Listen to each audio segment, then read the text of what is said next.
It's time for it's time for the news on QTV. We take a look at stories making headlines.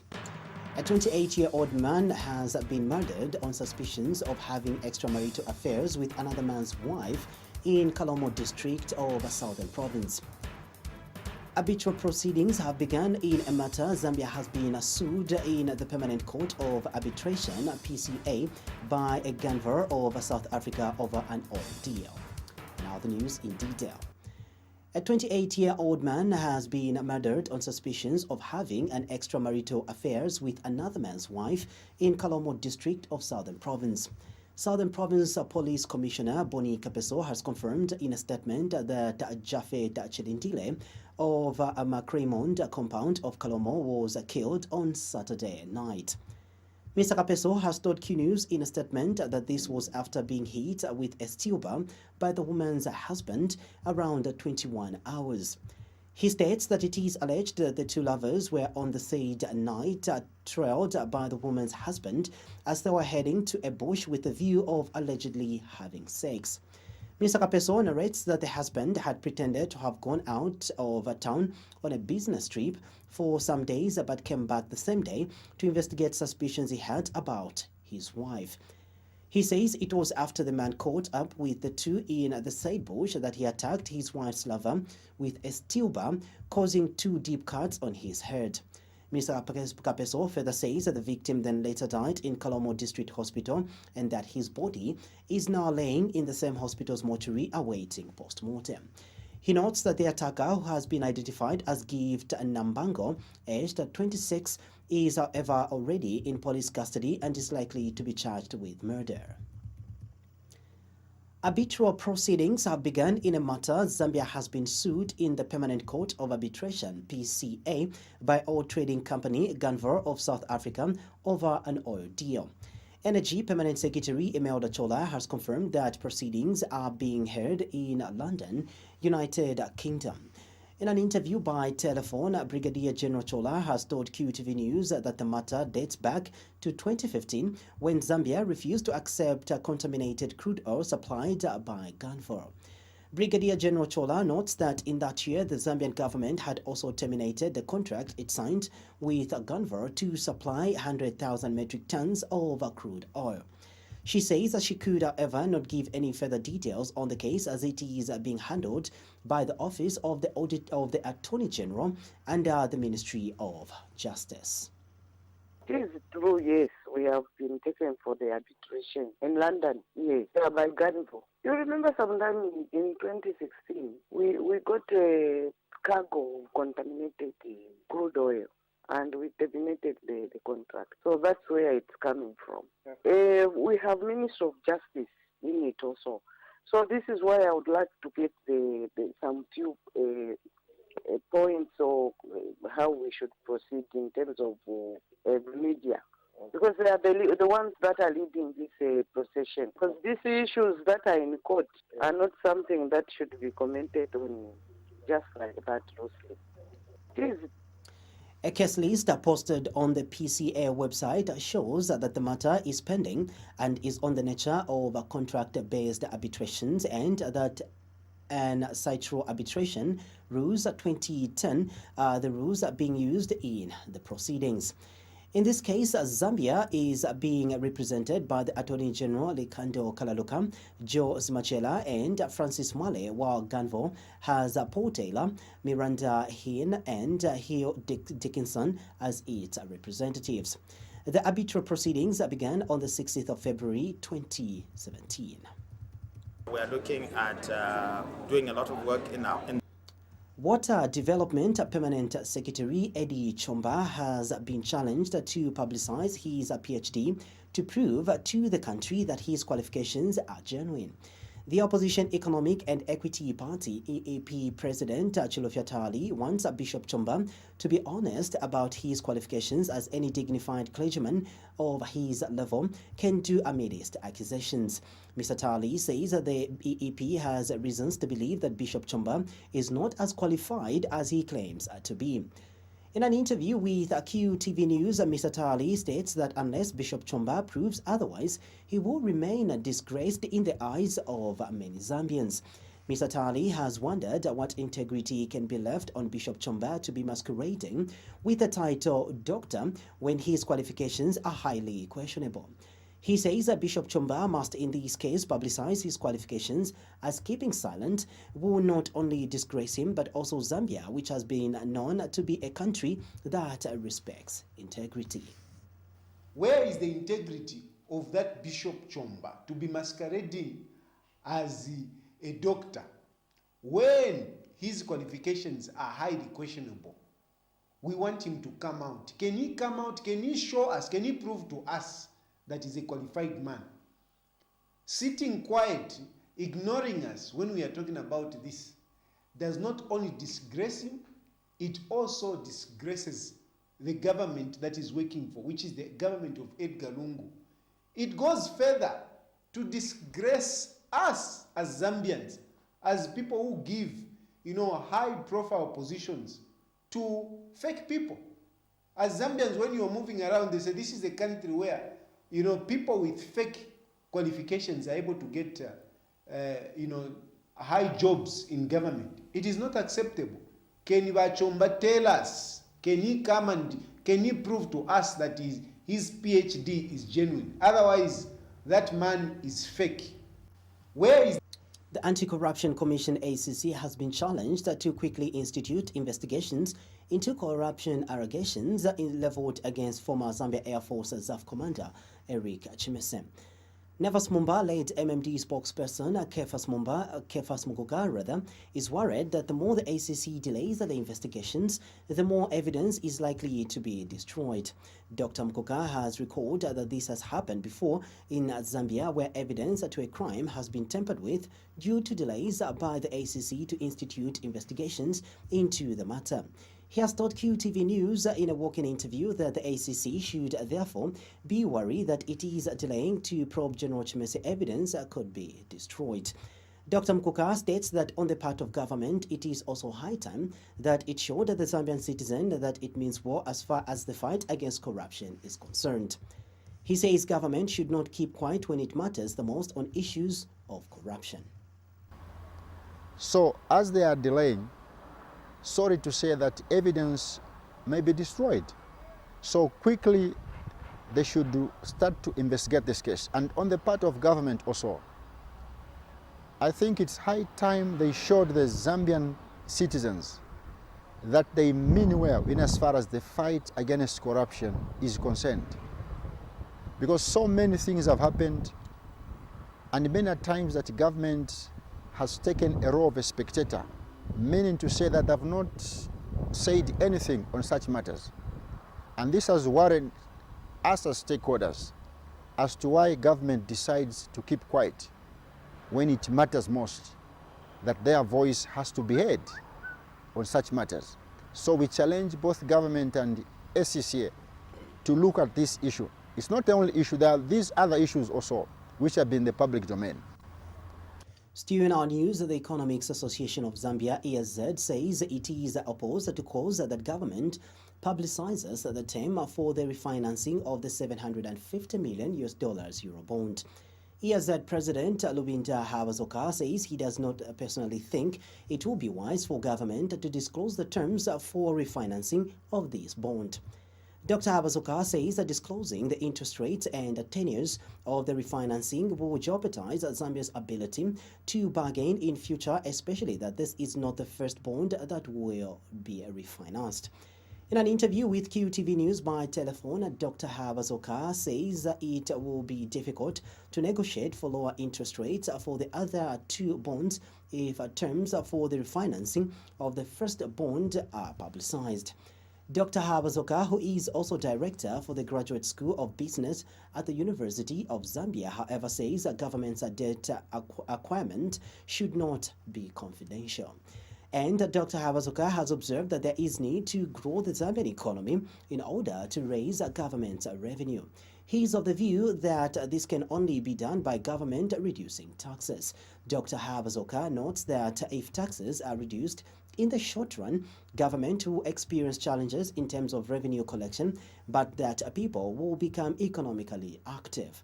He says that this is what in the long run will increase government tax revenue when individual households have enough savings to convert into investments.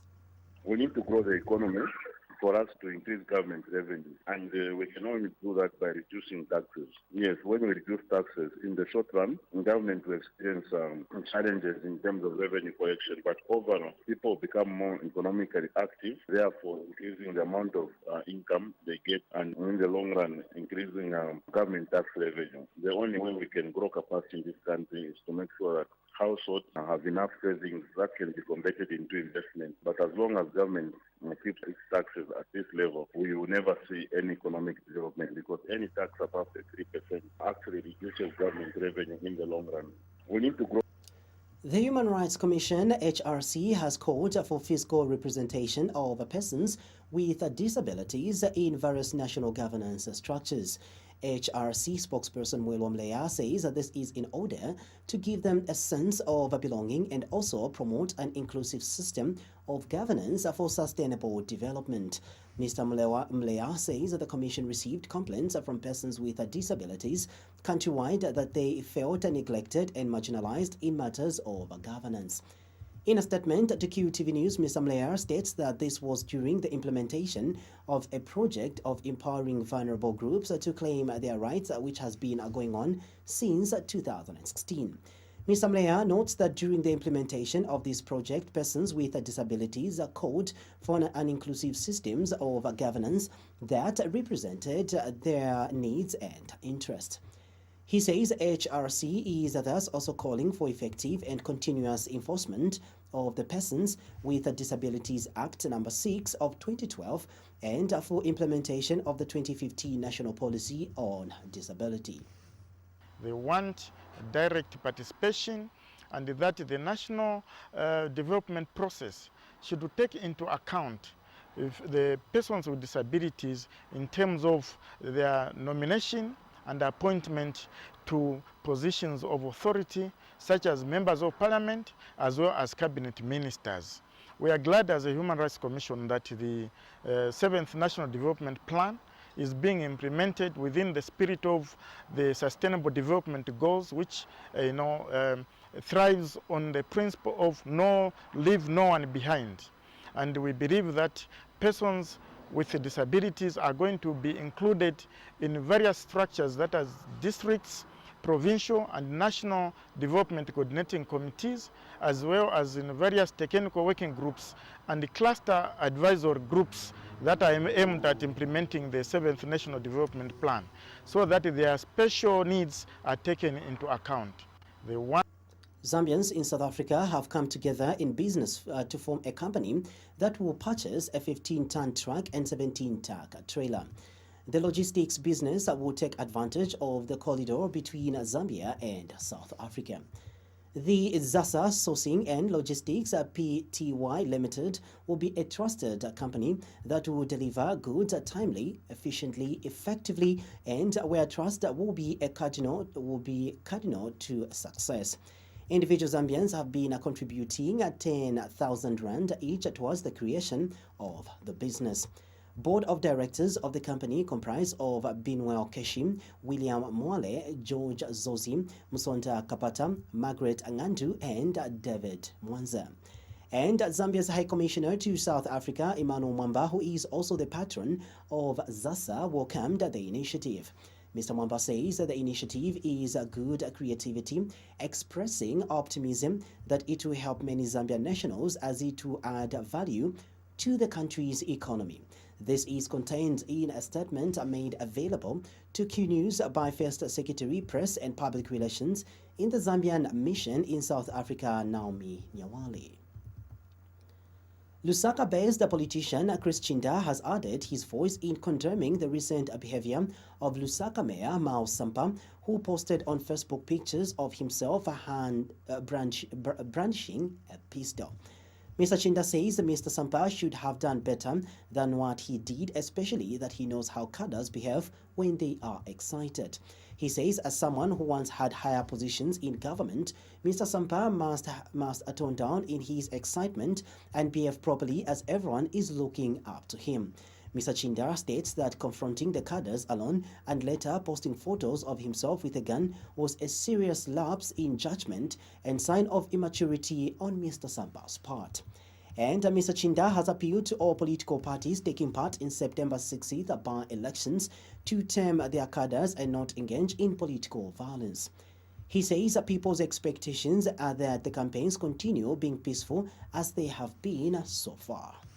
We do not expect such a behavior from the executive mayor of the greater city of Lusaka. He should have done better. He has been a deputy minister before, a member of parliament before, and he has interacted with the people in Matero before. He knows the cadres there. So in the first place, as an executive mayor, when you are going in the field, on his hands, he has the council police. Why did he go there and confront the cadres on his own? And then after confronting the cadres, he was defeated, and then he started brandishing the gun on social media and having a BBC interview saying that he was kidnapped. Later on, he changes, he says he was not kidnapped and he apologized. I think that is not a good behavior from the executive mayor. We expect a lot from the greater city of Lusaka, the mayor, so he shouldn't behave like that. We do not. The Center for Young Leaders in Africa has expressed a concern that delays in holding national dialogue will delay the country in addressing pertinent issues like the tabling of the amended constitution before Parliament. SILA Executive Director Jones Mulunga tells Q News that the more the national dialogue process drags, the more undertaking of other national matters will be derailed. Mr. Mulunga says that the issue of tabling the amendment to the National Constitution had been put on hold because the ZCID had asked the Minister of Justice not to proceed with tabling the amendment bill before Parliament so that issues to be discussed in the national dialogue could be included in the document. He has expressed a disappointment over the unnecessary dragging of the national dialogue process, which he says is costing the country a lot of time to look and deal with other pertinent issues. He has since called on President Edgar Lungu to step in and urge the Church and ZCID to quickly come up with an agreement so that the dialogue process can soon take place without further delay. Let the President come out and talk to ZCID and talk to the Church to say the issue of who leads this dialogue is a non-issue. The real issue is to discuss what the dialogue is all about. And the more we drag, the more each party is taking a stance, the more the nation is being derailed. So you realize that even the issue of tabling the amendments to the National Constitution now is going to be put on hold because the ZCID had requested that the minister should not proceed to prepare the amendment bill and introduce it in the next sitting or in the previous sitting as it might have been, so that they can include the issues that will come out of the national dialogue. Now, the national dialogue is not happening. Parliament presumably is going to be opening at the end of this month. It will sit and then adjourn in November. Then the year would have ended and would have lost a lot of time. So our appeal is actually to the leaders. I think let the president provide leadership. The country needs leadership. The dialogue has to happen without much delay. You're still watching QTV News. The Citizens Economic Empowerment Commission, CEEC, says it aims to ensure that each province in the country has two privately owned fish hatcheries under the $27 million United States dollars Africa Development Bank Zambia Aquaculture Enterprise Development Project. Government, through the Ministry of Fisheries and Livestock with support from the African Development Bank, is implementing the Zambia Aquaculture Enterprise Development Project, whose objective is to contribute to economic growth as well as provide food and nutrition security in the country. The Department of Fisheries is the implementing agency for the project, while CEEC is an implementing partner. And CEEC Director General Likando Mukumbuta says that the Commission will soon be calling for proposals and will be disbursing business loans under the program. He has explained that the Commission, through this project, aims at seeing over 1,000 Zambians go into smallholder production of fish. Mr. Mkumbuta has since assured the Commission's commitment to seeing the aquaculture sector grow through the support of small-scale aquaculture farmers and businesses. We are looking at doing a lot of work in the aquaculture value chain, where we are working with the Department of Fisheries under the Zambia Aquaculture Enterprise Development Project. There we have been taken on as the implementing partner for the Aquaculture Seed Fund. This is $27 million that has been obtained from the African Development Bank, and we are going to be calling for proposals, and we're going to be dispersing business loans under that program. We're going to be supporting people that are going to be going into aquaculture in terms of fish farming, for fish ponds, for fish cages, but we'll also be supporting Zambians along the entire chain, including those that are going to be processing and marketing fish in different forms. We'll be basically supporting various areas of the value chain. We'll be supporting hatcheries. We're aiming to support Zambians to come up with privately owned hatcheries, at least 2 in every province, so that we can bridge the shortage of fingerlings. We're also looking at having about 1,000 Zambians going into smallholder production of fish in cages and in ponds. And then we're also looking at Zambians going into medium and large-scale commercial farming of fish, as it were. We're looking. The Zambia Chamber of Commerce Industry, ZASI, has noted the need for investors to partner with small businesses in all areas in order for the country to develop. ZASI Vice President Sylvia Mansa says that the Zambian Development Agency should come up with a deliberate policy that will compel investors in all areas of partnership with small businesses like tailors and marketeers. Mrs. Mansa says that the country has enough resources and small-scale business people with big and good business ideas, but they lack funds and equipment to be efficient and effective, therefore the need for investors to partner with such people. She has also noted the need for small-scale businesses to prove their worth and honor so that it can be easier for them to be recognized whenever there is an opportunity for them to partner with investors. There's small people that are doing small businesses like tailoring that you are mentioning. When investors are coming and they want to set up something, let them come and partner with the people that already have small skills so that they can be bigger or introduced to the skills that they need that are making them not to be as good as they ought to be. So if there's a deliberate way of us working probably with ZDA and seeing that who are these small businesses, and because even the investors, when they do come, that is the first place that they go to ZDA. And if ZDA has got a database of women or any entrepreneurs in Zambia locally that are doing certain things which, when enforced with the investors, can up their businesses, they can be stronger and be able to do the little things that are going to increase growth in the businesses. And we must stop thinking small. We must now start to think big, because when we think small, then we're only attracting the small things that we're talking about. But if we think big, then we're also going to do big things that everybody's looking for. The Lusaka Water and Sewage Company says it will, by the end of 2018, increase sewer connectivity to 30% from the current 14% in the city. LWSC Public Relations Manager Patson Piri says the utility is currently connecting sewer lines on a 520-kilometer stretch along Kafue Road at a cost of over $3 million United States dollars.